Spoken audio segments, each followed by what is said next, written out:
Buenos días, mi nombre es Jorge Román Corona Rivera y les voy a hablar sobre el tema de defectos del cierre del tubo neural dentro del curso virtual Defectos en Nacimientos organizado por Servicios de Salud Jalisco. Su servidor laboró en el Hospital Civil de Guadalajara, doctor Juan Menchaca, en el servicio de genética, y soy profesor en el Centro Universitario de Ciencias de la Salud. Parte de lo que voy a presentar es algo de la experiencia que hemos adquirido en el estudio de defectos del tubo neural en nuestro hospital, donde desde el año 2009 llevamos un registro de malformaciones activo con un diseño de casos y controles basado en hospital. Los temas incluyen el desarrollo embriológico del tubo neural, las características clínicas y cómo se clasifican, el abordaje genético elemental, que es dividirlos en no sindrómicos y sindrómicos, la prevalencia de los defectos del tubo neural y sus tendencias, y el aspecto de su etiología y los factores de riesgo relacionados. Y por último, la prevención y las perspectivas al respecto. Iniciamos con el desarrollo embriológico del tubo neural con la conocida teoría del zipper. La formación del tubo neural inicia el día 18 postfecundación y culmina con el cierre del tubo neural entre los días 26 y 28 postfecundación, es decir, en la cuarta semana. Inicia con la formación de la placa neural, ¿sí? Esta placa neural posteriormente va a haber una convergencia de pliegues neurales y va a formar el surco neural propiamente dicho, ¿sí? Posteriormente, estas pliegues neurales van a converger, ¿sí? Hasta que cierran, el tubo neural cierra y forma ya por separado la cresta neural, la médula espinal y el canal central, ¿sí? Y por último, la canalización, ¿sí? Que implica la separación propiamente de la médula espinal en sus componentes de sustancia blanca y sustancia gris. Estos eventos se conocen como neurulación primaria, ¿sí? Y la neurulación primaria se ve como un zipper. Hay varios puntos de cierre que derivan sobre todo de experimentos en ratones y en pollos, ¿sí? Pero que no necesariamente aplican de igual manera al humano. Tenemos básicamente el neuroporo rostral, ¿sí? Y el neuroporo caudal. Entonces, en el caso del neuroporo rostral, el cierre va de rostral a caudal, ¿sí? Y en el caso del neuroporo caudal es bidireccional, ¿sí? Entonces, tenemos defectos que se ubican solo o afectan solo al neuroporo rostral y el defecto esperado pues es la anencefalia, ¿sí? Si el defecto afecta del neuroporo rostral hasta el neuroporo caudal, ¿sí? Pues vamos a observar la cranioraquisquisis o la espina bífida abierta, ¿sí? Si el defecto va del punto de cierre 1 al neuroporo caudal, vamos a tener el mielo meningocele, propiamente dicho, ¿sí? Y tenemos que la región inferior al sacro medial, ¿sí? Esto se conoce como neurulación secundaria y se manifiesta o se puede manifestar por los llamados disrafismos espinales o espina bífida oculta, que puede incluir mechones de pelo, senos pilonidales profundos o malformaciones vasculares que pueden ser indicativas de, por ejemplo, una médula anclada o una diastematomielia o un lipoma, ¿sí? Entonces, estos propiamente no se incluyen como tales como defectos del cierre del tubo neural. Con esto, pues se puede entender mejor cómo se clasifican los defectos del tubo neural, ¿sí? Que hay varias clasificaciones. Vamos a ver primero la clasificación internacional de enfermedades en su versión 11, que es la última, y otras clasificaciones de utilidad. Una muy útil es dividirlos en defectos del tubo neural abiertos y cerrados, ¿sí? Abiertos significa que las meninges se encuentran expuestas, ¿sí? Ya sea a nivel craneal, como en la anencefalia o en la cranioraquisquisis, que la cranioraquisquisis mencionamos, es una combinación de anencefalia con espina bífida cervical o cervicotorácica, según su severidad, ¿sí?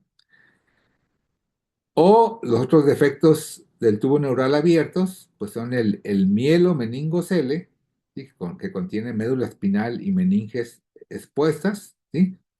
O se le llama espina bífida quística, que al nacer puede o no estar rota. O tenemos la espina bífida no quística, que se conoce como mielocele, donde tenemos el defecto abierto, ¿sí? Pero no hay el quiste de líquido cefalorraquídeo como en el mielomeningocele. Estos defectos son importantes, ya mencionamos, los ubicamos como defectos de la neurulación primaria eh, y que se consideran dependientes de ácido fólico. Entonces tienen esa importancia epidemiológica que más adelante vamos a retomar. Los defectos cerrados, ¿sí? Pueden implicar defectos de neurulación secundaria, como en la espina bífida oculta que mencionamos, pero también los defectos cerrados típicamente incluyen los meningoceles y los lipomeningoceles, y estos defectos clínicamente se distinguen muy fácil porque están cubiertos de piel, no de meninges. ¿Sí? Entonces, por lo tanto, pues no tienen prácticamente riesgo de ruptura. ¿Sí? Aquí también se incluye los encefaloceles, ¿sí? Que embriológicamente se consideran probablemente como defectos posterior a la neurulación, ¿sí? Entonces, y existe evidencia de que solo los defectos que afectan la neurulación primaria, es decir, los defectos clasificados como espina bífida abierta, son susceptibles de prevención con el ácido fólico. Para los otros defectos, la evidencia es controversial, ¿sí? Bueno, ¿qué dice la Clasificación Internacional de Enfermedades? ¿Sí? Eh, pues tiene el inconveniente de que no distingue entre defectos del tubo neural abiertos y cerrados, ¿sí? Entonces, los abarca como anencefalia o cranioraquisquisis, ¿sí? Y niencefalia, que serían también defectos craneales, ¿sí? Junto con el encefalocele, ¿sí? Los encefaloceles, los más comunes, están localizados en la región occipital, ¿sí? Pero puede haber encefaloceles como el que estamos viendo aquí en la región parietal, puede haber encefaloceles frontales, etmoidales, ¿sí? Que ya no necesariamente tienen la misma implicación que el occipital, que habitualmente, pues, si llega a salir masa cerebral, esa pierde totalmente su función, es frecuente que tengan microcefalia y que queden con secuelas secundarias a la disfunción o desarrollo incompleto o pérdida del cerebelo y del tallo cerebral. Y los otros defectos, ¿sí? Son la espina bífida. Entonces, como ven, la Clasificación Internacional de Enfermedades nada más habla de defectos craneales, los que acabo de mencionar, y espina bífida. La espina bífida, la versión 10 no distinguía entre abiertos y cerrados. La versión 11 ya distingue la espina bífida abierta del meningocele, que sería el defecto cerrado. Sea espina bífida abierta o espina bífida cerrada, los podemos encontrar en localización cervical, torácico, toracolumbar, lumbar o sacro. ¿Sí? La Clasificación Internacional de Enfermedades hace la distinción entre la espina bífida con hidrocefalia o espina bífida sin hidrocefalia. La presencia de hidrocefalia la podemos detectar simplemente por un perímetro cefálico aumentado, es decir, una macrocefalia, ¿sí? Que en los estudios de neuroimagen se observa el crecimiento ventricular, ¿sí? Y la hidrocefalia es secundaria a que, como pueden ver aquí en el recuadro, el cerebelo se hernía hacia el canal medular, ¿sí? Y esta herniación produce obstrucción en la circulación del líquido cefalorraquídeo, lo que lleva a la hidrocefalia. Esta herniación del cerebelo en el canal medular se conoce como anomalía de Arnold-Chiari. Entonces, una espina bífida abierta, casi por definición, tiene anomalía de Arnold-Chiari y en severidad variable tiene de ventriculomegalia a hidrocefalia. La anomalía de Arnold-Chiari se clasifica en cuatro, ¿sí? Donde cuando el Arnold-Chiari va con una espina bífida, se le clasifica como Arnold-Chiari tipo 2, ¿sí? Mientras que el Arnold-Chiari asociado a un encefalocele occipital se clasifica como Arnold-Chiari tipo 3, ¿sí? Entonces, eh, casi todos los bebés con espina bífida abierta tienen anomalía de Arnold-Chiari, pero no todos obligadamente tienen hidrocefalia. Por eso el ICD-10 identifica que podemos diagnosticar un caso como espina bífida sin hidrocefalia. En este caso, vemos en este paciente su resonancia y vemos que hay anomalía de Arnold-Chiari, pero vemos una ventriculomegalia mínima. Entonces, y en este caso el perímetro cefálico es normal. Entonces, como ven, al nacimiento, si vemos una espina bífida abierta y la cabeza evidentemente grande o grande por medición o que en los siguientes días de vida va aumentando de tamaño, ¿sí? Pues suponemos que es una anomalía de Arnold-Chiari 2 que está causando hidrocefalia, ¿sí? Y por eso en el manejo quirúrgico, además de la plastía del defecto, pues se incluye también en muchos casos, la colocación de una válvula de derivación ventrículo peritoneal para el manejo de la hidrocefalia. Entonces, esta es la clasificación internacional de enfermedades que, repito, simplemente son defectos craneales y espina bífida. ¿Sí? Y que hay que aclarar si la espina bífida es abierta o es cerrada. Ya dijimos, la importancia epidemiológica es que la espina bífida abierta se considera un defecto susceptible de prevenir con ácido fólico, ¿no? Entonces, otra manera de clasificar los defectos del tubo neural es en defectos de tubo neural altos y bajos, ¿sí? Se consideran altos cuando están de la primera vértebra cervical hacia arriba, es decir, la espina bífida cervical o cervicotorácica, el encefalocele, la cranioraquisquisis y la anencefalia.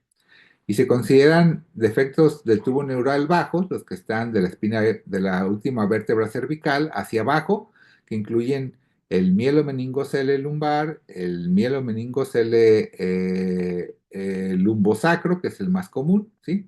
Pero también entrarían defectos cerrados como el meningocele sacro, o inclusive la espina bífida oculta o disrafismos espinales. Si alcanzan a apreciar, aquí vemos un seno dérmico, ¿sí? Y que en la resonancia pues se aprecia una médula anclada, ¿sí? Entonces, estos entrarían como defectos secundarios de neurolación, ¿sí? Entonces, esta es la otra clasificación en cuanto a la severidad, ¿sí? En genética, pues planteamos un abordaje dismorfológico elemental, ¿sí? Es decir, el defecto es único o es múltiple. Entonces, en el sentido dismorfológico, Smith en la Universidad de Washington, en Estados Unidos, identificó lo que él llamó secuencia malformativa anencefalia y niencefalia espina bífida. O aquí lo titulé como secuencia malformativa de defectos del tubo neural. Aquí tenemos la vista dorsal del embrión al día 23. Aquí identifican los somitas. Aquí está el tubo neural. Aquí está el neuroporo caudal, el neuroporo cefálico. Entonces, eh, ya mencionamos que pues, los defectos del neuropolo cefálico rostral pues, pueden dar anencefalia o cranioraquisquisis, ¿sí? Mientras que en la parte dorsal pues vamos a tener los mielos meningoceles, ¿sí? Eh, el defecto neural causal de la lesión, ¿sí? Como parte del fenotipo. Aquí es importante que cuando hablamos de esta secuencia, es que juntamos todas las manifestaciones que tengan que ver directamente o que sean secundarias al defecto y no las consideramos como anomalías separadas, ¿sí? Por ejemplo, los bebés con anencefalia tienen alteraciones faciales, ¿sí?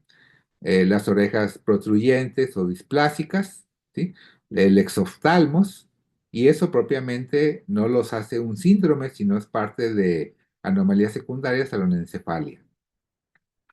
También en los bebés con espina bífida, podemos esperar que haya falta de inervación caudal a la lesión. Por lo tanto, podemos esperar que haya vejiga neurogénica, que haya alteraciones del tono del esfínter anal, que haya defectos articulares neurogénicos que pueden incluir luxación de cadera, luxación de rodillas, pie equinovaro o artrogriposis de extremidades inferiores, ¿sí? Ya mencionamos que la anomalía de Arnold-Chiari prácticamente es parte de la secuencia espina bífida, ¿sí? Y que pueden cursar, causa la hidrocefalia, pero también pueden cursar con disfunción vulvar o disfunción cerebelosa, ¿sí?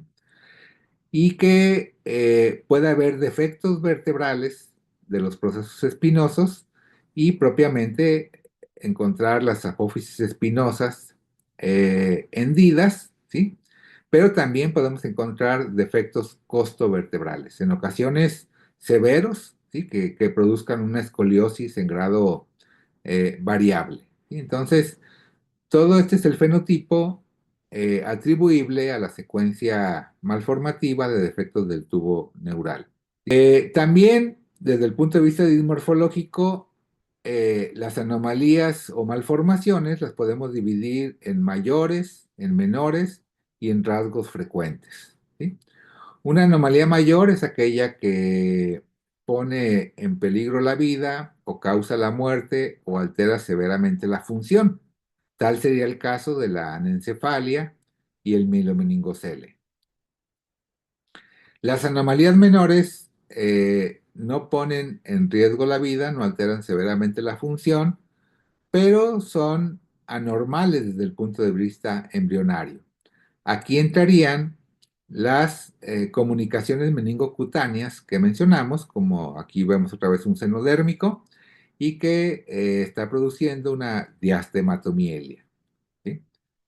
Y por otro lado, los rasgos frecuentes son los que afectan a más del 4% de la población, ¿sí?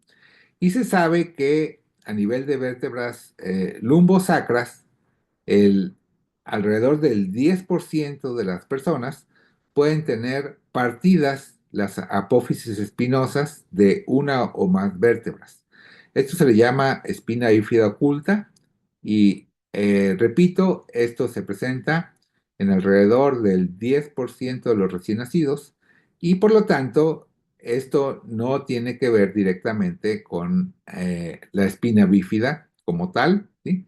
Y al contrario, pueden ver las anomalías mayores, como la anencefalia, afecta alrededor de 1 en 1000 nacimientos, y las comunicaciones meningocutáneas son infrecuentes y afectan a menos del 0,5 en 1.000 recién nacidos. ¿Sí? Entonces, de entrada, ¿cuáles van a ser anormales? Pues todas las anomalías mayores, y las anomalías menores, aunque no afectan severamente la función, es importante tomarlas en cuenta porque requieren intervenciones, es decir, muchas de estos defectos requieren intervenciones por parte de neurocirugía, ¿sí? Entonces, esa radica su importancia, ¿sí? Entonces mencionaba que en genética, ante una malformación, nos hacemos la pregunta elemental: ¿esa malformación es un único defecto? ¿Sí? Que ya dijimos que en realidad no es único porque es una secuencia malformativa, ¿sí? Pero si es el caso, decimos que es un defecto del tubo neural aislado, ¿sí? Que puede ser una anencefalia, que como mencionamos, el que tenga pie equinovaro no hace que sean dos malformaciones diferentes, sino que el pie equinovaro es secundario a la anencefalia, ¿sí? O si tenemos un mielomeningocele y tiene hidrocefalia o tiene defectos de segmentación costovertebral con escoliosis, o si tiene una vejiga neurogénica, no son patologías diferentes, sino que son eh, eh, efectos secundarios de la anomalía primaria, que es el defecto del tubo neural. Entonces, eh, y que ya mencionamos y repetimos, son todos estos ejemplos que acabo de mencionar dependientes de folatos. Entonces, la mayoría de bebés que nacen con defectos de tubo neural son defectos aislados, ¿sí? Pero podemos tener un bebé que tenga un defecto del tubo neural, que tenga otras anomalías que no tengan que ver con la secuencia de defectos de tubo neural, ¿sí? Y pero que tampoco tengan un síndrome, ¿sí? Entonces, en esos casos, se deben clasificar como defectos de tubo neural asociados a defectos múltiples, ¿sí? Aquí ilustramos pacientes de nuestro hospital, por ejemplo, un bebé con espina bífida con craniosynostosis, ¿sí? O aquí estamos viendo un quiste de Dandy Walker. El quiste de Dandy Walker no tiene que ver con la espina bífida, ¿sí? Entonces, se considera como defectos múltiples. O si un bebé tiene labio y paladar hendido, si tiene un onfalocele, ¿sí? Y tiene espina bífida, pero no cumple criterios para un síndrome reconocible, entonces lo debemos clasificar como una espina bífida asociada a defectos múltiples, ¿sí? Pero si reconocemos un patrón de malformaciones, ¿sí? Entonces en ese caso es al revés. La espina bífida o el encefalocele, ¿sí? Es secundario a otro defecto genético, ¿sí? Por ejemplo, este bebé observamos que tiene telecanto y que nació con mielomeningocele y que tiene una mutación del gen PAX3. Entonces hablamos de un síndrome Waardenburg, donde se sabe que algunos pacientes con síndrome Waardenburg pueden presentar defectos de tubo neural.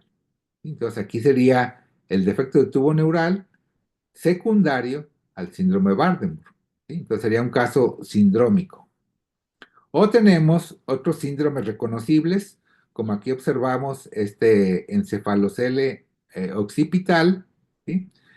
Un abdomen muy distendido, ya que estaba ocupado por riñones poliquísticos, y que también presenta polidactilia posaxial. Entonces, el síndrome Meckel es una causa sindrómica, es una ciliopatía frecuente relativamente en pacientes con defecto del tubo neural. O este complejo polimalformativo que se conoce como OEIS o complejo OEIS, que presentan la O de onfalocele, la E de extrofia cloacal, la I de ano imperforado y la S de masa sacra, es decir, tienen un meningocele. Entonces aquí el defecto de tubo neural cerrado forma parte o es secundario al complejo OEIS. ¿Sí? Este abordaje pues va de la mano con causas sindrómicas que son poco frecuentes, ¿sí? Por ejemplo, en la anencefalia puede llegar a ser parte rara vez de pentalogía de Cantrell, del complejo OIS que acabo de mencionar. Hay una entidad que se conoce como duplicación facial anencefalia. La anencefalia también rara vez se ha visto en Bardenburg, en trisomía 18, bandas amnióticas, diabetes materna, hipertermia materna, el síndrome de aminopterina fetal. Con el encefalocele ya mencioné el síndrome Meckel o Meckel-Gruber, pero también se puede presentar en la displasia frontonasal, en la displasia cráneo-telencefálica, en el síndrome Apert, en el síndrome Deca-Focomelia, en el síndrome Silverman-Handmaker, en el espectro faciauriculovertebral, en el síndrome Knobloch o en el síndrome Pallister-Hall. Y la espina bífida, además de lo ya mencionado, también se puede presentar en la duplicación caudal, secuencia lateralidad, en el síndrome de meningocele lateral facies anormal, de nuevo en la trisomía 18, en la triploidía cromosómica y también en diabetes materna o valprato fetal. Precisamente ¿cuál es la recomendación? Cuando vemos anomalías congénitas no relacionadas a la secuencia de defectos del tubo neural, pues recomendamos que el caso sea valorado por un genetista para su adecuado diagnóstico y asesoramiento genético, ya que los defectos de tubo neural, afortunadamente, cuando son aislados, tienen un riesgo de recurrencia bajo. En cambio, si el defecto de tubo neural es secundario, por ejemplo, a síndrome Bardenburg, el riesgo de repetición para un siguiente embarazo se va al 50%. O si es secundario a un síndrome Meckel-Gruber, el riesgo para un siguiente embarazo se va al 25%. Entonces, el diagnóstico adecuado pues corresponde al genetista, ¿sí? Como parte del manejo multidisciplinario de los bebés con defectos de tubo neural. ¿Sí? Este abordaje, aquí les transmito la experiencia en 171 casos de nuestro hospital, ¿sí? Para defectos abiertos, ¿sí? Donde 143 fueron defectos del tubo neural abiertos aislados. Entonces, como ven, afortunadamente los defectos del tubo neural no representan un problema diagnóstico. ¿Sí? Encontramos 10 con anomalías múltiples, ¿sí? Eh, Patogénicamente no relacionadas, hemos visto bebés con defectos del tubo neural, con holoprosencefalia, onfalocele, cardiopatía, Dandy-Walker o polimalformados, ¿sí? Y incluimos en esta casuística 28 bebés con defectos del tubo neural sindrómicos, ¿sí? Donde Meckel-Gruber, Walker-Warburg, Bardenburg, Patau, Edwards, complejo OIS, bandas amnióticas, cordón umbilical corto, sirenomelia, síndrome análogo al de desorganización y complejo pared corporal extremidades. Entonces, este abordaje pues permite el diagnóstico apropiado en la mayoría de los casos y el asesoramiento genético para las familias. Vamos a hablar ahora de lo que se sabe de qué causa o cuál es la causa de los defectos del tubo neural no sindrómicos. ¿Sí? Bueno, tenemos causas genéticas, con lo que ya he mencionado, causas ambientales o teratogénicas, y la más común, que son las causas complejas o multifactoriales. ¿Sí?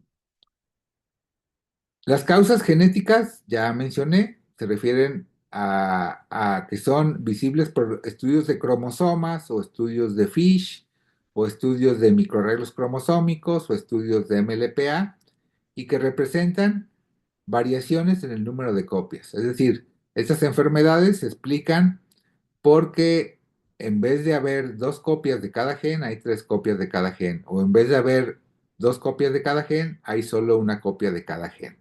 Entonces aquí vimos ya la trisomía 13, trisomía 18, rara vez la trisomía 21, o microduplicaciones o microdeleciones que afectan a varios cromosomas.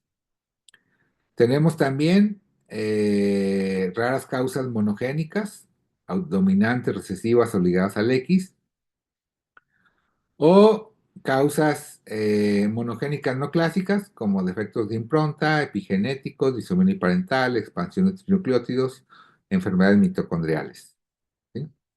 Si la causa no es genética, solamente con la historia clínica, debemos poner énfasis en preguntar exposiciones en momentos críticos del desarrollo, es decir, ya vimos que hablaríamos de las primeras 4 semanas post fecundación, ¿sí?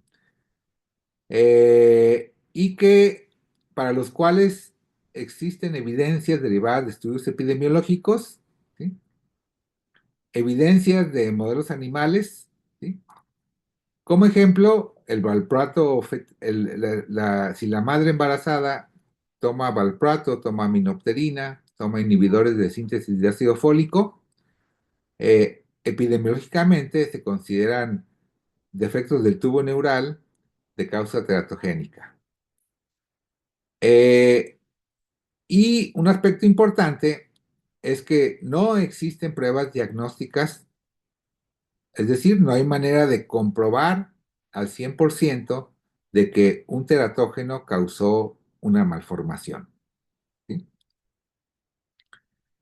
Sin embargo, la etiología más común es la que llamamos compleja o multifactorial.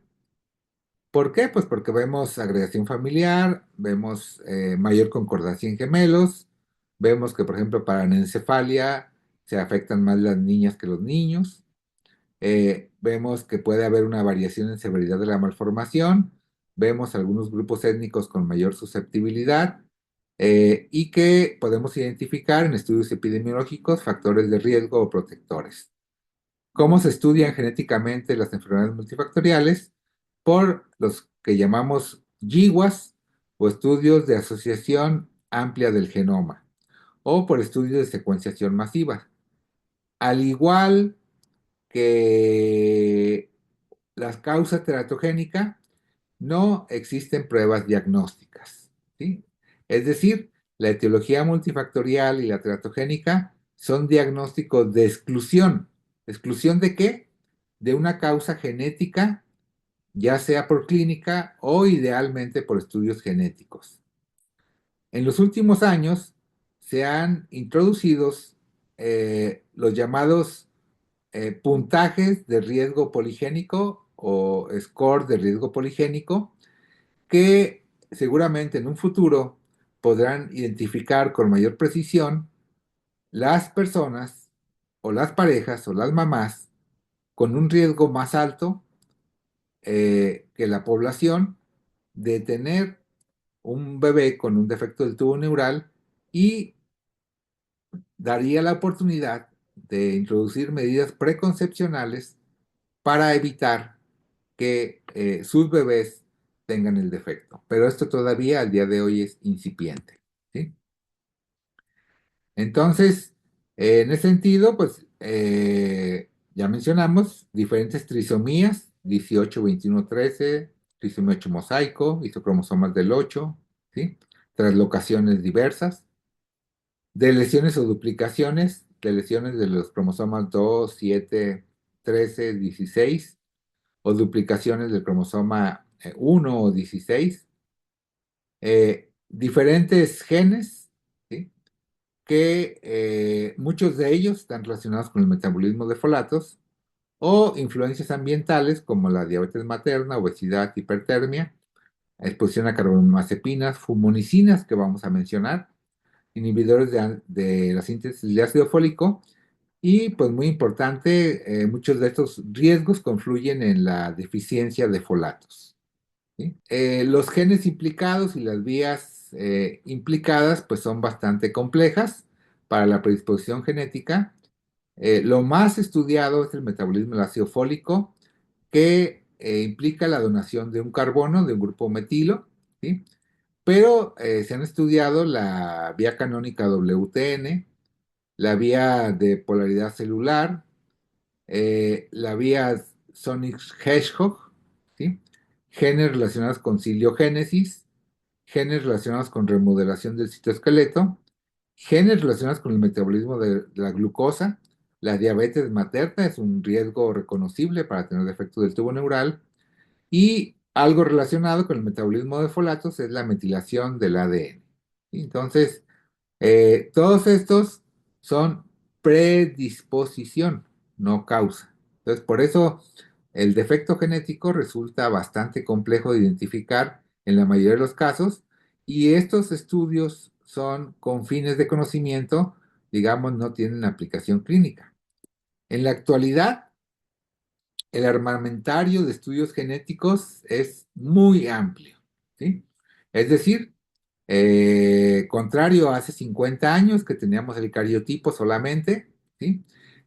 Tenemos estudios de FISH, tenemos estudios de MLPA, tenemos microarreglos basados en CGH, microarreglos basados en SNPs, tenemos secuenciación Sanger, tenemos secuenciación exómica o secuenciación genómica, tenemos estudios de STRs, tenemos estudios de metilación, tenemos la PCR triple primada para analizar metilación y para analizar número de copias. Tenemos paneles de secuenciación masiva y en los últimos años la secuenciación genómica o exómica de secuencias largas o el mapeo óptico del genoma. Estos estudios pues, nos permiten identificar con mucha precisión cuando estamos frente a un trastorno genómico, frente a un defecto de un solo gen, ¿sí? Cuando hay defectos de impronta o de metilación o de disonía uniparental, o cuando hay expansión de trinucleótidos. La pregunta es, ¿qué estudios genéticos solicitar a un paciente con un defecto del tubo neural? Fíjense cómo si lo abordamos adecuadamente y decimos, estamos frente a un defecto del tubo neural aislado, la respuesta es ninguno. Ninguno de estos estudios es necesario. Si estamos frente a un bebé con defecto del tubo neural asociado a defectos múltiples o un defecto del tubo neural sindrómico, entonces, según la valoración genética, se requerirán uno o más de los estudios que acabo de mencionar. Pero esto corresponde ya al campo del genetista en su abordaje que se decida según el caso. Entonces, como con lo que estamos diciendo, pues la herencia de los defectos del tubo neural es compleja, ¿sí? Implica factores genéticos, factores epigenéticos como metilación del ADN. También se requieren, o el efecto de conductores ambientales, lo que los estadounidenses llaman estilos de vida, sustancias de adicción, pero también la exposición solar, infecciones, ¿sí? Determinantes en salud muy importantes, el entorno social, el estatus cultural, económico, van de la mano con la prevalencia de defecto del tubo neural, ¿sí? Pero también muy importante, sobre todo los maternos, que se refieren al estado de nutrición materno, el microbioma, que en su conjunto, pues, dan por resultado que no cierra adecuadamente el tubo neural. Esto tiene que ver, pues, con la prevalencia, y si hablamos de prevalencia, tiene que ver el impacto de la fortificación y suplementación con ácido fólico. Esta figura muestra 29 años de estudio de prevalencia en nuestro hospital, del año 1991 al año 2019, ¿sí? Donde en general tenemos una prevalencia de 12.6 por cada 10.000 nacimientos, solo para defectos de tubo neural abiertos, ¿sí? Alrededor del año 2001 se inició la fortificación y suplementación con ácido fólico. En otros países, esta medida epidemiológica redujo hasta en 50 a 70% la prevalencia de efectos del tubo neural. Eh, en nuestro hospital vimos que posterior a la introducción de estas medidas epidemiológicas, sí vimos que disminuyó la espina bífida alrededor de 21%. O sea, estamos lejos del 50 a 70% que se reporta en otros países. Pero la anencefalia vimos que inclusive subió un 77%. ¿Sí? Y de manera global, del, de 1991 al 2019, observamos solamente un 4% de disminución en la prevalencia de los defectos del tubo neural. Si comparamos nuestras prevalencias con las del RIBEMSE, el RIBEMSE es el estudio a nivel nacional que hace el Instituto Nacional de la Nutrición y que forma parte del ECLAM, el Estudio Colaborativo Latinoamericano. Y aquí aparentemente sí se ve una disminución mayor, ¿sí?, que la observada. Eh, si comparamos las ventajas y desventajas de un estudio multicéntrico con el estudio de un solo centro como el de nosotros, ¿sí?, es obviamente el subregistro. Entonces, mientras más centros participen, mientras más personas participen, mayor es el subregistro. Entonces, este estudio lo hemos hecho en nuestro grupo de colaboradores, ¿sí? Entonces, nosotros creemos que nuestra tasa de subregistro es muy baja o casi nula, ¿sí? Entonces, por esa razón, creo que el hecho de que sean casi 30 años de monitoreo, pues hace que nuestros datos sean confiables. De hecho, esta gráfica está en el trabajo que publicamos, ¿sí? De hecho, a nivel internacional, Guadalajara está identificada como una región de alta prevalencia del tubo neural, ¿sí?, comparada con otras regiones de baja prevalencia, como serían la mayoría de países de primer mundo, ¿no? Eh, ¿Por qué hay una variación en la prevalencia por región geográfica o dentro de un mismo país? Puede deberse a variaciones tanto genéticas como ambientales. Ambientales, pues va de la mano con, por ejemplo, el efecto de la variante 677 del gen de la metileno tetrahidrofolato reductasa, que hay variación étnica, el genotipo de riesgo es el TT, entonces vean cómo es muy alto en población indígena, ¿sí?, y más bajo en población caucásica, ¿sí? Pero también esto tiene que ver con cómo nuestro cuerpo metaboliza el ácido fólico. Y tiene que ver también con qué tanta exposición a la luz ultravioleta se tiene según la región en que se habita el planeta. Obviamente, las regiones alrededor del Ecuador reciben la mayor cantidad de radiación ultravioleta, y eso nos toca como parte de Aridoamérica. ¿Y qué provoca la luz ultravioleta? Pues provoca fotolisis de ácido fólico. Si a esa fotolisis de ácido fólico le agregamos una deficiencia secular de la ingesta de folatos, pues ya son dos factores que nos predisponen más como población para tener una mayor prevalencia de efectos de tubo neural, entre otros factores. Hay un número de factores de riesgo, pero nos vamos a centrar en los que identificamos en nuestra población. De factores preconcepcionales, ¿qué identificamos en nuestra población? Una mayor frecuencia de consanguinidad, el que haya ya otros afectados de efectos del tubo neural, el que las mamás tengan índices de masa corporal normal protege contra defectos del tubo neural, mientras que si presentan sobrepeso, supone un riesgo de tubo neural. ¿Sí? Exposiciones del primer trimestre, sobre todo mencionar la mayor frecuencia de hipertermia, gripe o antipiréticos. ¿Sí?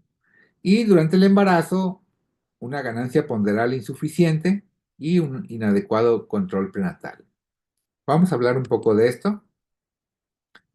La consanguinidad, sabemos que aumenta la cantidad de genes de predisposición que se reciben. Entonces, sí vimos que aumenta 10 veces el riesgo de tener defectos de tubo neural.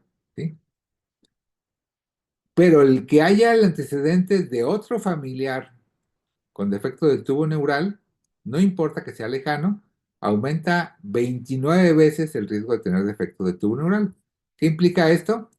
Que hay más genes en común para genes relacionados con vías metabólicas que tienen que ver con el folato, con la glucosa, o como mencioné, con la vía WT1, con la vía Sonic-Heshkov, ¿sí? Con las vías de metilación, y que además también comparten los mismos factores ambientales. Es importante identificar estas familias porque estas familias se reconoce que son resistentes a folatos, es decir, así les demos dosis de prevención, hay recurrencia. Inclusive algunos recomiendan que en estas familias se utilicen dosis altas de ácido fólico de 4 o 5 miligramos, cuando menos 3 meses previos al inicio del embarazo, con lo cual pudiera disminuir, pero es importante reconocer que estas familias se consideran resistentes a folatos. Entonces, por eso es importante identificarlas. ¿Sí? También es evidente que las familias que tienen un bebé con defecto de tubo neural presentan desventajas socioeconómicas. El nivel educativo se acepta como un indicador indirecto del estado nutricional y del nivel socioeconómico. Y entonces, si observamos un menor nivel socioeconómico, pero un menor nivel de educación en esta población, ¿sí? También observamos deficiencias nutricionales en la mamá, ¿sí? Y que el peso, el índice de masa corporal antes del embarazo, pues está en rango de sobrepeso, ¿sí? Eh, un aspecto importante, pues, es la baja tasa de uso de ácido fólico antes del embarazo, ¿sí? Entonces, vean tan solo el 7,3% de los controles, ¿sí? 8,3% de los casos de anencefalia, 14,9% de los casos de espina bífida, las madres tomaban ácido fólico antes del embarazo, ¿sí? Eso va de la mano con un cuidado prenatal inadecuado que pues hace que no reciban el beneficio de la protección. Ahora, el ácido fólico, que es muy importante en la ocurrencia y prevención de los defectos de tubo neural, ¿qué tiene que ver? Bueno, tiene mucho que ver que las variantes genéticas más estudiadas son las de la metileno tetrahidrofolato reductasa, ¿sí? El ácido fólico podemos ingerirlo, viene de la dieta, eh, y el ácido fólico, pues lo importante es que va a formar el 5-metil tetrahidrofolato, y este 5-metil tetrahidrofolato va a dar un grupo metilo para que la homocisteína se transforme en metionina, ¿sí? Pero también para la síntesis de timidilato, que finalmente se va a utilizar para la síntesis de ADN. Entonces, además, la metionina va a participar directamente en la metilación del ADN. Entonces, la metilación del ADN, la síntesis de ADN, participan directamente en la neurulación, es decir, en el cierre del tubo neural. Entonces, ¿qué pasa si no hay suficiente ácido fólico, no se ingiere suficiente ácido fólico, si hay deficiencia de ácido fólico? Entonces va a haber una metilación deficiente del ADN con la consecuencia afectación a la neurulación, o va a haber una inadecuada síntesis de ADN, lo cual también va a afectar directamente a la neurulación. Hay factores genéticos que tienen que ver con esta vía metabólica. Principalmente una muy estudiada es la variante 677 de la enzima metileno tetrahidrofolato reductasa, que esta enzima, como mencioné, transforma el 5,10 metileno tetrahidrofolato en 5-metil tetrahidrofolato, y este 5-metil tetrahidrofolato da un grupo metilo para que la homocisteína se transforme en metionina. Entonces, la deficiencia de ácido fólico o la variante genética puede producir hiperhomocistinemia y una pobre síntesis de ácido fólico y una metilación del ADN inadecuada. Y todos estos factores contribuir o sumar a una neurulación anormal y por lo tanto a un defecto del cierre del tubo neural. Entonces, este es un factor que en muchos estudios se ha reproducido, pero que presenta variación étnica. De hecho, se sabe que, pues, obviamente va a una interacción con el ambiente, ¿sí? Y muy importantemente con otras vitaminas del complejo B. O sea, básicamente hablamos de la B2 o riboflavina, la B6 o piridoxina, la B12 o cobalamina, además de la que he estado haciendo referencia, la B9 o ácido fólico, ¿sí? Entonces es muy importante, y es una medida de prevención primaria, el que las madres, si tienen deficiencia nutricional, pues que ingieran las vitaminas del complejo B como una medida preventiva para que la neurulación ocurra de manera apropiada, ¿sí? Entonces, si hay un metabolismo normal de folatos, va a haber una metilación de proteínas disminuida, metilación de lípidos o de metabolitos disminuida, y esto va a provocar el defecto de cierre del tubo neural, ¿sí?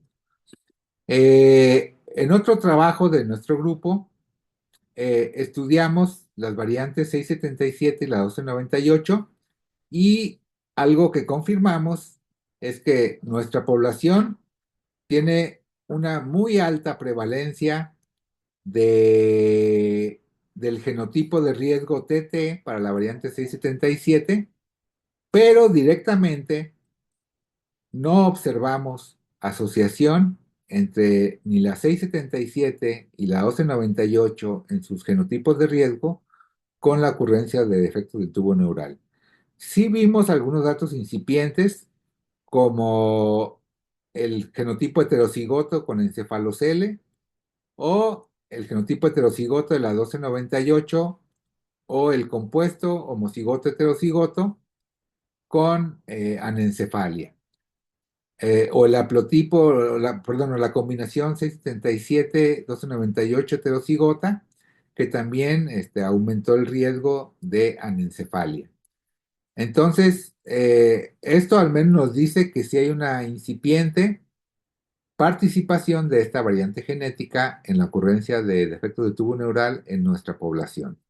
Vamos a hablar del otro aspecto importante, que es la prevención, que implica básicamente dos medidas: la fortificación y la suplementación. En 1965 se descubrió que hay una relación entre ácido fólico y defectos del tubo neural. Para el 91 se empezó con la suplementación y se vio que disminuía los riesgos, ¿sí? En países como Inglaterra, Canadá, Australia. Entre el año 96 y 98, en muchos países del mundo, se inició con la fortificación mandatoria de cereales en Estados Unidos y en muchos países. Aquí en México empezó alrededor del año 2002 con la fortificación de cereales, ¿sí? Y les decía que esta medida en muchos países, esta es una gráfica de Estados Unidos, esta medida pues ha logrado abatir en un 50 a 70% la prevalencia de defectos del tubo neural. Esta medida va de la mano o puede hacer no tan importante la suplementación de ácido fólico, ¿sí? Hay países como Australia que el 78% de las mujeres toman ácido fólico periconcepcionalmente. Una encuesta en Ciudad de México encontró que el 1.7% de las mujeres toma ácido fólico periconcepcional. Nosotros estimamos que es mayor en nuestro medio, pero sigue siendo muy baja. El 9% de las mujeres en edad fértil toman el ácido fólico periconcepcional. Aquí llegamos a una medida de prevención primaria muy importante donde debemos de retomar el promover el consumo preconcepcional que va de la mano con la planificación de embarazos, ¿sí? Entonces, ¿qué va en contra de la ingesta en nuestro medio? Que la mayoría de embarazos no son planeados, muchos son de madres adolescentes o interacciones que tienen que ver como inhibidores de ácido fólico. El nivel educativo alto, ingresos altos, estado civil casada, son factores que van a favor de la ingesta de ácido fólico. El ácido fólico, ¿por qué aquí en México no ha logrado tanta disminución con respecto a la que se ha visto en otros países? Bueno, una puede ser que en otros países se fortifican el trigo, ¿sí? Y el trigo en muchas regiones del país no es el principal acompañante de la comida. En nuestra región es la tortilla el principal acompañante de la comida. Y si bien la maseca trae está suplementado, está fortificado, perdón, con ácido fólico, ¿sí? Tiene 131 microgramos de ácido fólico y 1.4 de folatos, ¿sí? Pues se ocuparía una ingesta excesiva de tortillas para, con solo la tortilla, cubrir el requerimiento diario de ácido fólico, ¿sí? Entonces, es decir, la tortilla se estima que da el 22% del requerimiento de folatos, el pan daría el 7%, los derivados del trigo el 5%, el arroz el 1.8%, ¿sí? Y pues se sabe que una de cada tres mujeres tiene un consumo de ácido fólico deficiente. Entonces, por eso, eh, la medida que no debemos de abandonar, porque está prácticamente abandonada, es retomar la suplementación de ácido fólico, ¿sí? Y subir este 8%, 9%, pues subirlo como en Australia al 78%, ¿sí? Entonces, reservar, bueno, la dosis de prevención, pues es 400 microgramos, ¿sí? Las dosis altas, ¿sí? De 4 miligramos o 5 miligramos se reservan para madres que tienen historia de consanguinidad o historia de familiares afectados de defecto de tubo neural, porque serían familias que podemos clasificar como candidatas a que sean resistentes a ácido fólico. Entonces, es la medida que se recomienda que podemos hacer. De otros riesgos que observamos frecuentes en nuestra población, ¿sí? Pues tenemos la obesidad materna, ¿sí? Que tiene pues múltiples efectos negativos para la madre y para el feto, ¿sí? De manera que hay estudios que dicen que por cada unidad de IMC que aumenta por arriba de 30, aumenta un 4% el riesgo de efectos de tubo neural. No se sabe exactamente cómo, se han propuesto muchas posibilidades, que directamente la hiperglucemia, la hiperinsulinemia, ¿sí? el síndrome metabólico, la diabetes, los ayunos o dietas de mala calidad, deficiencias de otras vitaminas, ingesta pobre de alimentos ricos en ácido fólico, mayor frecuencia de deficiencia de ácido fólico y que tienen una resistencia a la dosis estándar de 400 microgramos. Ojo, también considerarlo esto a la hora de las medidas de prevención primaria. Entonces, la obesidad es una condición evitable que disminuiría el riesgo de defectos de tubo neural con todas sus implicaciones desde el punto de vista epidemiológico. Factores de riesgo relacionados con la fiebre, pues sería la gripe, el uso de antigripales, antipiréticos. Se menciona la exposición a temperaturas ambientales elevadas. Las evidencias experimentales en pollos o en cerdos de Guinea, al exponer los embriones a fiebre, se produce anencefalia o espina bífida. Y se sabe que pues, la fiebre, pues directamente el daño celular a las neuronas o piroptosis son las responsables del defecto del tubo neural. Entonces, una medida que debemos tratar, sobre todo en las primeras 4 semanas, que es cuando se produce la neurulación. Pues tenemos que nuestra población los defectos del tubo neural en 30 años han disminuido solamente un 4%, aunque la disminución ha sido más efectiva para la espina bífida, que ha disminuido un 21%, ¿sí? Si nos basamos en la fortificación, pues implicaría que alguien coma 20 tortillas al día para cubrir los requerimientos de la fortificación, ¿sí? Por lo que, pues recomendamos que la suplementación debe de retomarse. Nuestra población mestiza al tener una alta prevalencia del genotipo de riesgo homocigoto para la metileno tetrahidrofolato reductasa, pues este puede ser un factor étnico que explique por qué nuestra población de México, nuestra población de Guadalajara, de Jalisco, seguimos teniendo una alta prevalencia si la comparamos con países como de Estados Unidos o de Europa. Algunos factores de riesgo son prevenibles, ¿verdad? Como la obesidad, el sobrepeso, el síndrome metabólico, la diabetes, eh, la fiebre hasta cierto punto, y también considerar exposiciones de riesgo como el valproato, como el metrotexate. Entonces, son medidas que podemos recomendar, identificar para disminuir el riesgo. La disminución en prevalencia en nuestra población ha sido modesta, ¿sí? Inclusive para la encefalia aumentó. En nuestra población identificamos como factores de riesgos una dieta secularmente deficiente en folatos a base de maíz con baja ingesta de suplementos, desventajas socioeconómicas, un bajo nivel de educación socioeconómico y estado nutricio, subutilización de servicios de atención prenatal disponible, malnutrición materna, talla baja, sobrepeso, ganancia de peso insuficiente durante el embarazo y presencia de exposiciones de riesgo, hipertermia, resfriado común, antiinflamatorios, junto con factores genéticos, consanguinidad, antecedentes familiares de defectos del tubo neural.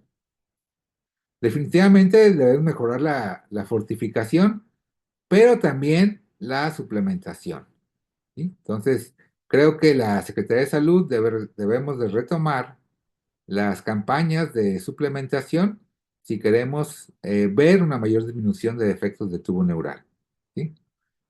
Todo esto sirve, hay que recordar, en la medida que un embarazo se planee, y eso en nuestro medio, pues también requiere mucha prevención primaria, ¿sí? Es decir, estas medidas lograrían una disminución, en teoría son fáciles, pero en la práctica no lo han resultado o hasta han empeorado, ¿no? Entonces, el que los hijos se tengan entre los 19 y 36 años, el tomar 400 microgramos de ácido fólico 3 meses antes del embarazo, el tener un peso normal, tener un esquema de vacunación completo, planear el embarazo, un adecuado control de enfermedades crónicas, diabetes, epilepsia, evitar sustancias de adicción periconcepcionalmente, exposiciones ambientales o laborales, promover uniones no consanguíneas, mejorar el nivel de vida socioeconómico y de educación, ¿sí? E identificar familias de mayor riesgo genético o de mayor riesgo ambiental, ¿sí? Son los retos que siguen siendo necesarios a cumplir a fin de que veamos en un futuro que disminuyan los defectos de tubo neural en nuestro medio. Bueno, espero que esto les haya sido de utilidad. Se les va a brindar por ahí. Son los trabajos que hemos publicado. Nos daría mucho gusto que los leyeran, que los revisaran, que conocieran qué se hace aquí en nuestro medio, ¿sí? Y pues muchas gracias por su atención. Estamos para servirles en el servicio de genética de la División de Pediatría del Civil Nuevo y ahí encuentran el teléfono de contacto. Muchas gracias por su atención. Un gusto.